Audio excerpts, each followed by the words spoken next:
심리로 들여다보는 세상 이야기. 뉴스는 십니다.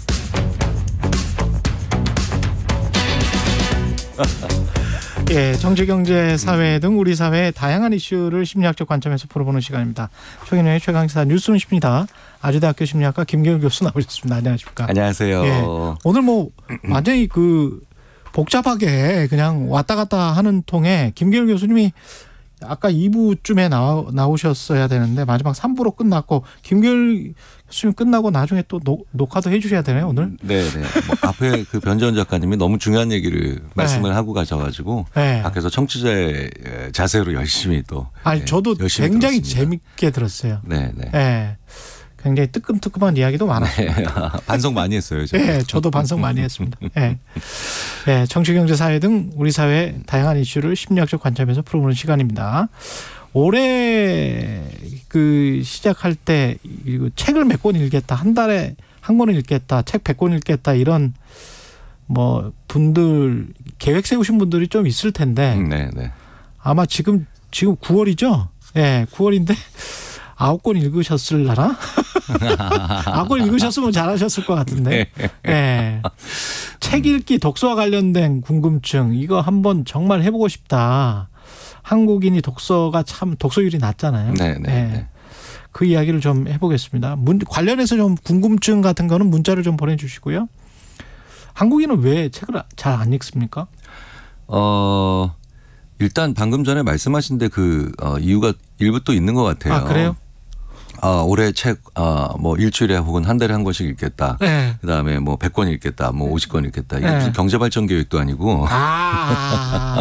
그렇구나. 이게 일이에요, 일. 네, 일처럼 생각을 하시거든요. 일이구나. 네네. 그런데 어떤 분도 올해부터 하루에 유튜브 1시간 반씩 보겠다. 이런 얘기 안 하시잖아요. 그러네. 그렇죠. 그러니까 사실 책을 읽는다는 게 습관이 안 된 거죠. 재미가 없는 거네. 네. 재미없는 거네, 재미가. 그렇죠. 근데 그게 왜 재미가 없느냐. 근데 막 책 좋아하시는 분들은 너무 재밌으니까 보시잖아요. 예전에 우리가 활자가 처음 나왔을 때 500년 전에 그때는 그 전까지는 우리는 문자만 있었고 활자가 없었잖아요. 그랬죠. 네. 그런데 그때 당시에 활자가 나와서 그 전까지는 그런 게 책을 읽는다 이런 거는 사실 남은 책 빌려와서 이렇게 써야 돼요. 그렇죠. 굉장히 느리죠. 그렇죠. 그런데 인쇄된 책을 보니까 너무 신기한 거예요. 지금 유튜브 보는 것보다 더 신기했을 겁니다. 그랬을 것 같습니다. 그래서 그때 당시에 젊은 사람들이 하도 인쇄된 책을 열심히 보니까 그때 어르신들이 너 그래가지고 머리 안 들어온다고. 책이란 건 싹 옆에 갖다 놓고 이렇게 쓱 쓰면서 봐야 되는데. 그러니까 아무래도 스피드가 떨어지니까 이제 좀 재미가 덜한다, 역동감이 덜한다 이런 느낌이 있는 건 사실이죠. 그런데 굉장히 중요한 건 내가 쓴 글은 거의 다 기억하거든요. 그렇죠. 읽은 것보다. 그러니까 독서가 속도가 느리기 때문에 재미가 덜하다는 느낌이 오는 것도 이상한 건 아니에요. 이상한 건 아닙니다. 이상한 건 아닙니다. 하지만 정말 내 머릿속에 남는 거, 정말 오랫동안 가지게 된 거는 좀 더 느린 독서가 다른 이런 미디어보다 훨씬 더 남는 건 분명하죠. 근데 혹시 학교 교육이 우리 지금은 어떤지는 모르겠습니다만은 교수님이나 제가 학교 다닐 때는 책을 읽어야만 한다라는 어떤 강요 같은 거 이거 이래야지 네가 성공해 이런 거 때문에 대학을 졸업하고 나서 이제 직장인이 된 다음에는 그게 싫은 것 같은 그런 느낌 있잖아요. 그게 싫어. 너무 강요받았으니까. 그런 거 아닐까요? 사실 정확한 말씀을 해 주셨어요. 우리나라 지금도 예전에도 그런 일이 있었는데 더욱더 고등학생들이 입시 끝나면요. 굉장히 많은 학생들이 책부터 버리고요. 책을 막 화형식을 해버리고.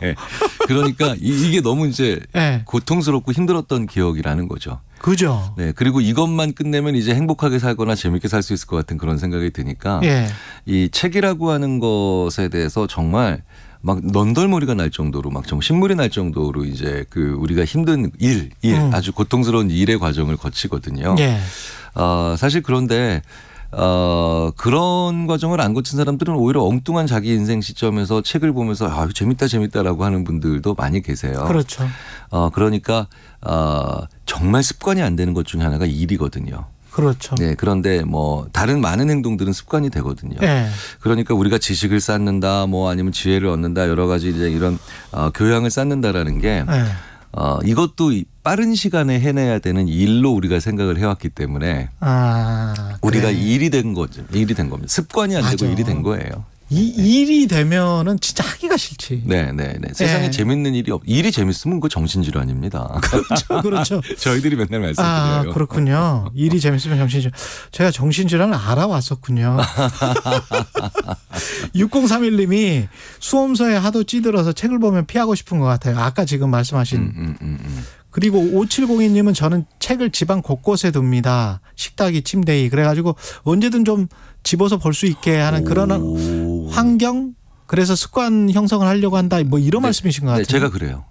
그러십니까? 저도 그럽니다. 그 독서법입니까? 네, 그래서 그렇게 읽는 분들은 네. 몇 권을 읽었냐라고 하는 소위 말하는 실적을 물어볼 때 네. 글쎄 왜냐면 이렇게 집히면 읽고라고 하니까 진도가 이렇게 한 권이 아니라 네. 이쪽에서 조금 읽고 계시고 저쪽에서 조금 읽고 계시고 이러는데 저도 전형적으로 그렇게 읽어요. 네. 그래요. 근데 그 혹시 사모님이 뭐 책을 이렇게 아무데나 널브러져 놨다고 치워버리거나 뭐 이런 경우가 저는 있을 수가 있다. 그게 문제입니다. 네. 그래서 늘 그것 때문에 네. 이제 놀림을 받기도 하죠. 아니 네. 책을 읽어야지 책을 읽는 척을 하면 어떡하냐고. 남들한테 보여주는 것도 아니고. 근데 순간적으로 슬쩍 집어서 읽는 10분이 좋을 수도 있지 그럼요. 않습니까? 아니 생각해 보세요. 우리가 네. 편의점에 가도 네. 슬쩍 집어가지고 조금이라도 더 소비할 수 있게끔 껌 같은 거 다 거기다 갖다 놓잖아요. 네, 그러니까 사실은 전 제 방법이 나쁜 방법이라고 생각을 하지 않거든요. 그렇죠. 네, 근데 이제 조금 환경미화적 측면에서는 좀 안 좋을 수도 있다라는 건 뭐 저도 인정합니다. 한 20년 전인가요? 뭐 제가 신동아인가 어디에 나왔던 것 같은데 김용옥 선생 서재가 있었거든요. 네네. 제가 뭐 어마어마한 장소가 사진으로 찍혀 있어서 정말 놀랍던데 교수님은 그런 어떤 장소가 쫙 꼽힌 그런 서재나 네. 아무래도 대학 교수니까 네. 서재까지는 아니더라도 책이 좀 많죠. 네. 많은데 저는 이제 대부분 이렇게 뭐 정치, 경제, 사회 뭐 아니면 뭐 자연과학 이렇게 분야별로 하시잖아요. 네. 정리를. 근데 저는 조금 좀 다르게 많이 해놔요. 네. 두꺼운 책. 두꺼운 책은 또 따로? 네, 얇은 책. 그리고 표지 예쁜 책. 저는 오히려 그렇게 해놔요. 그렇습니다. 네, 왜냐하면 저는 어떤 날이 있냐면 오늘은 좀 배구자도 괜찮을 만한 책에 한 50페이지 도전해 볼까? 이런 마음이 들 때가 있고 어떤 날은 조금 이렇게 부채질로도 쓸 수 있는 그런 책을 한번 읽어볼까? 저는 오히려 그런 스타일이에요. 책을 버리십니까? 과감히 버리시거나 어떻게 하십니까? 아니면은 어렵죠. 그거 어떻게 하세요? 어렵죠. 네. 그런데 다른 물건과 비슷합니다. 저도 20년 동안 안 본 책 중에 추억이 없는 책은 버립니다. 그러니까 예전에 학교 다닐 때 대학 국어라는 교양 과목 중에 그렇죠. 그거 받으신 거 기억나시죠? 대학생들 교양 과목으로 많이 받았거든요. 저는 거기 있던 시가 의외로 다른 친구들은 이걸 왜 또 우리가 국어를 배워 이러고 있는데 저는 거기에 있는 시나 작품들이 너무 신선한 게 많아서 그건 또 안 변해요. 왜 추억이 있으니까. 그렇군요. 네, 근데 30년째 안 보고 있죠. 30년째 안 보고 있지만 추억이 있는 책은 안 읽고요. 저는 그리고 그런 책에다가 뭐 가끔 이제 1,000원짜리나 아니면 뭐 5,000원짜리 같은 거 많이 숨겨놔요. 네, 저한테 선물 주려고. 그렇겠습니다. 이게 지금 저 책을 읽는 목적이 자기 지식이 되기 위해서 읽는 거면 요약하거나 정리를 꼼꼼히 하시는 분들, 뭐 제가 가장 깜짝 놀랐던 분은 세명대 저널리즘 스쿨의 이봉수 교수님 같은 경우는 정말 깜짝 놀랐는데 그 정리하는 법이나 뭐 이런 게 너무 세밀해서 이게 추천하고 싶은 어떤 정리법 같은 게 있으십니까? 저는 실제로 이게 책을 읽고 난 다음에 정리를 좀 하면 엄청나게 기억도 오래 가고 그다음에 오래 남고 더 중요한 건 정리를 한 페이지를 했지만 그 책의 수백 페이지 는 내용이 나중에 인출 단서가 돼서 그 정리를 하면 딸려 나옵니다. 네. 그래서 그게 굉장히 중요한데 그렇죠. 여기서 또 좋은 방법 중에 하나가 뭐냐면요. 저는 약간 통이 하나 있어요. 통에 보면 한 20개 정도의 포스트잇이 있는데요. 눈 가리고 딱 뽑아요. 제비뽑기 하듯이. 거기 보면 어떻게 되어 있냐면 3줄 혹은 500단어 혹은 2단어. 뭐 이런 식으로 돼 있어요. 그러니까 전혀 다른 분량으로 한 20개가 있어요. 그러고 난 다음에 싹 뽑아요. 그러니까 제가 통제할 수 없죠. 근데 쫙 뽑는데 2번 뽑아요. 그러면 하나는 11줄, 남은 하나는 뭐 10단어. 이렇게 전혀 다른 분량으로 내가 의도하지 않은 정리를 해놓은 거예요. 네, 책을 읽고 난 다음에 전혀 다른 분량, 내가 원하는 것도 아니고 그냥 쫙 나오는데 이 책을 10단어로 얘기하라고? 이 책을 11줄로 이렇게 제가 원하는 방식으로 한번 하지만 그런데 그렇게 전혀 다른 분량으로 한번 해봐요. 그러면 거기서 머리가 그러니까 소위 말해서 인간의 두뇌에서 엄청난 그 연결성이 한 번씩 일어나죠. 그런 방식. 그래서 제가 이제 왜 예를 들어서 마이클 샌델의 정의란 무엇인가 이거를 읽고 난 다음에 제가 딱 뽑았는데 정말 뭐 한 줄로 요약하라고 돼 있더라고요. 그래서 제가 누구나 다 가지고 있지만 누구도 안 읽은 책 이런 식으로 한번 넣어놨어요. 근데 그게 몇 년이 지나도 기억이 나는 거예요. 제 문장. 왜냐하면 이게 제가 내린 정의잖아요. 그렇죠. 제가 내린 정의니까 그 책에는 그 사람의 얘기가 있는데 그 책을 내가 스스로 한번 정의 내려보고 요약한다는 건 내 언어가 된다는 뜻이거든요. 그렇죠. 독서 토론회가 그래서 되게 좋은 거죠. 북클럽 이런 게 참 좋은 건데 이렇게 전혀 다른 분량으로 한 번씩 요약해 보는 건 저희들이 이렇게 표현합니다. 인지심리학자들이 초강력 딥띵킹 훈련. 초강력 딥띵킹 훈련. 근데 이제 자녀를 지도하시는 완전히 다르구나. 자녀를 기르시는 분들이 키우시는 분들은 이걸 너무 근데 책으로 하실 필요는 없어요. 처음에 그 아이들이 좋아하는 애니메이션이나 영화나 이런 거 가지고 먼저 해보시면 책에 전염시키는 게 더 좋으세요. 그렇겠습니다. 그래서 일단 써머리 해보는 거는 뭐든 좋죠. 드라마도. 그럼요. 심지어는. 그래서 왜냐하면 저도 읽었던 책 중에 하나가 제가 좋아했던 만화 영화에 관련된 책 이런 것들을 읽으니까 책과 다른 미디어를 너무 구분하지 마시고. 그렇군요. 그러니까 경계를 좀 허무시면서 미디어와 책을 그냥 같이 묶어버리시는 게 오히려 더 좋을 수도 있어요. 그것도 아주 좋은 방법인 것 같습니다. 신우님은 SINU님은 저는 책 읽는 시간이 아까운데 이런 분들 계세요. 제가 이상한 걸까요? 영상으로 요약본만 자꾸 보게 됩니다. 간단합니다. 바빠서 그래요. 바빠서 그렇다. 그런데 여기서 이제 바쁘셔서 지금 책 읽는 시간이 아까우신 건데 되게 재밌는 건 이게 소위 말해서 별다른 이유를 모르는데 바쁜 경우가 가장 이런 천천히 해야 되는 일들에 대한 시간을 아까워하는 겁니다. 이유를 알고 바쁘면 이게 다른 시간에서 천천히 가도 이거는 그 나름대로 이유가 있다라고 생각을 하게 되는데 우리 삶이 특히 한국인의 삶이 참 너무 바빠. 그냥 이유도 모르고 영문도 모르면서 바빠요. 그러니까 이유도 모르고 영문도 모르면서 바쁘니까 이게 기본적으로 내가 조금 느려지면서 느껴야 되는 일들에 대해서 거의 모르는 거예요. 생각할 시간도 없어. 그러니까 왜 제가 좀 주제 넘게 말씀드리지만 조금 전에 변재원 작가님도 다녀가셨지만 우리가 사실은 굉장히 바쁜데 왜 시민의 불편을 어쩌고저쩌고 막 이런 얘기까지만 하게 되냐면 그게 사실은 영문도 모르게 늘 바쁜 사회를 우리가 만들어서 그런 것들도 분명히 존재합니다. 맞습니다. 2714님이 우리나라는 IT가 너무 발전해서 책을 안 읽는다고 생각합니다. 어디서든 인터넷이 빠르게 터지니까 책보다 재밌는 미디어를 접할 수 있기 때문이죠. 이런 말씀을 하셨는데 책을 꼭 읽어야 된다라고 뇌과학자들이 주장하더라고요. 그 말씀을 꼭 해 주셔야 될 것 같아요. 책을 꼭 읽어야 되는 이유가 있다. 우리 뇌에. 원자의 구조가 어떻게 밝혀졌냐면요. 태양계에 관련된 그 소설책 보다가 밝혀졌고요. 벤젠이라고 하는 물질의 구조가 어떻게 밝혀졌냐면 어거스트 케클레라고 하는 화학자가 뱀이 자기 꼬리를 물고 뱅글뱅글 도는 꿈을 꾸다가 일어났어요. 이런 걸 유추한다 그러거든요. 그러니까 세상에 거의 정말 대단한 아이디어, 뭐 노벨상 받는 연구, 그다음에 기발한 혁신 모두 심지어 일상생활의 절묘한 그런 생각들도 동떨어져 있는 걸 이어붙여서 이런 걸로 한번 해결하면 되겠다. 맞아요. 이걸 유추라고 하죠. 예. 영어로 애널러지. 예. 그런데 유추를 그렇게 하고 싶은데 못해요 사람들이. 예. 그렇죠. 나중에 보면 다 그런 것 같은데. 그렇죠. 근데 유추가 멀리 떨어져 있는 걸 이어붙이는 게 유추인데 유추의 기초 체력이 어디서 나오느냐. 느린 독서, 은유가 많이 들어가 있는 문학 작품에 대한 독서죠. 소설에서 많이 나와요. 그렇죠. 소설, 시. 눈은 예. 마음의 창. 예. 이게 멀리 떨어져 있는 걸 이어붙이는 거거든요. 맞습니다. 근데 눈은 마음의 창을 미디어에서 샥 보고 끝나면 예. 이어붙이는 게 아니죠. 그냥 받아들이는 거예요. 그렇죠.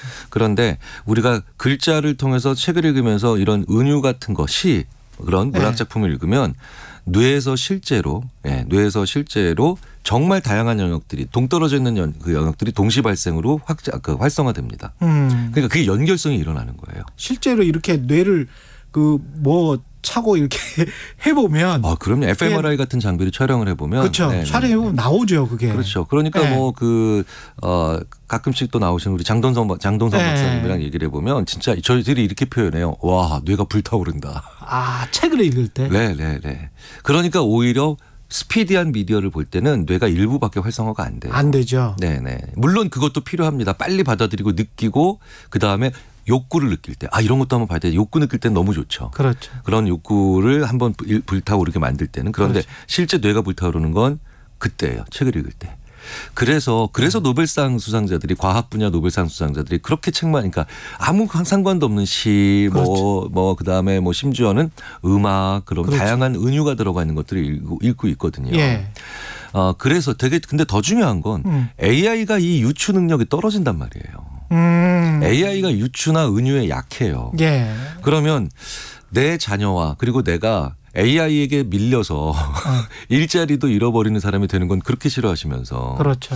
AI가 제일 못하는 거를 내가 그 능력을 쌓을 수 있는 이런 느린 독서 그리고 은유가 많이 들어가 있는 모호한 문장들에 대한 독서는 왜 하지 않으시냐는 거예요. 되게 재밌는 건 은유가 0%인 책이 있어요. 은유가 0%. 0%. 예. 그게 사전이에요. 사전. 그러네요. 예. 사전에 은유나 유추가 있으면 큰일 나죠. 그렇죠. 예. 만약에 사전에서 학교라는 단어의 정의를 찾았는데 내 마음의 꿈이 연구는 것. 말도 안 되는 거죠. 그러네요. 근데 우리가 읽는 책들이 사전류의 책을 너무 많이 봐서. 맞아요. 네, 사전류의 책만 너무 많이 봐서. 맞아요. 저는 옛날에 그런 거 책 읽지 않으셨어요? 언론사 시험 볼 때 언론고시라 그랬잖아요. 시사상식 대백과사전. 맞아. 열심히 보셨죠. 예. 거기에는 아무런 없죠. 그렇죠. 완전히 유추나 은유라는 건 하나도 없죠. 예. 근데 우리가 앞으로 수백 년 동안 AI에게 밀리지 않을 수 있는 얼마 안 남은 능력들이 그거거든요. 제가 이거를 수동형 뇌, 능동형 뇌, 그러니까 능동형 뇌라고 말할 수 있습니까? 그러니까 능동형 뇌로 그럼요. 발전시켜주는 미디어는 책밖에 없는 것 같다. 네네.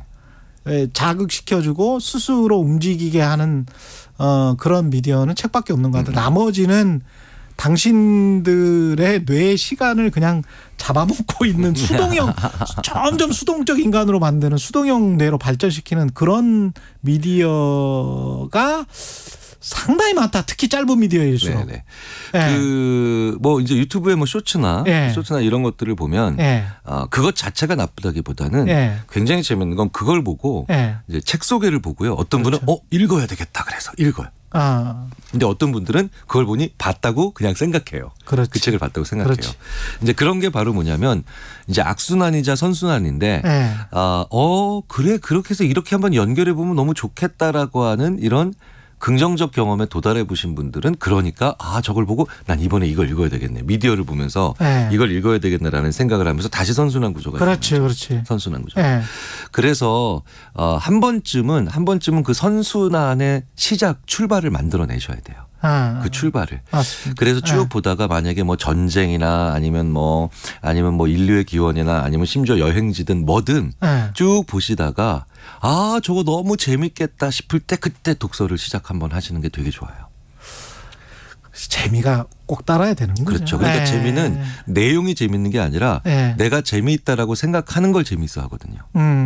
룰을 모르고 보면 미식축구 그냥 예, 그냥 빗금 쳐진 데서 그렇죠. 오토바이 헬멧 쓴 사람들이 뛰어다니는 거고요. 예. 근데 룰 알고 보면 재밌어. 너무 재밌죠. 너무 재밌죠. 너무 재밌어요. 그것도. 그러니까 그 책에 대해서 잘 알고 어느 정도 인식을 가지고 독서를 해보는 그런 선순환 구조를 단 몇 번만 해보시잖아요. 정말 좋은 그 미디어와 독서의 공존의 출발점이 됩니다.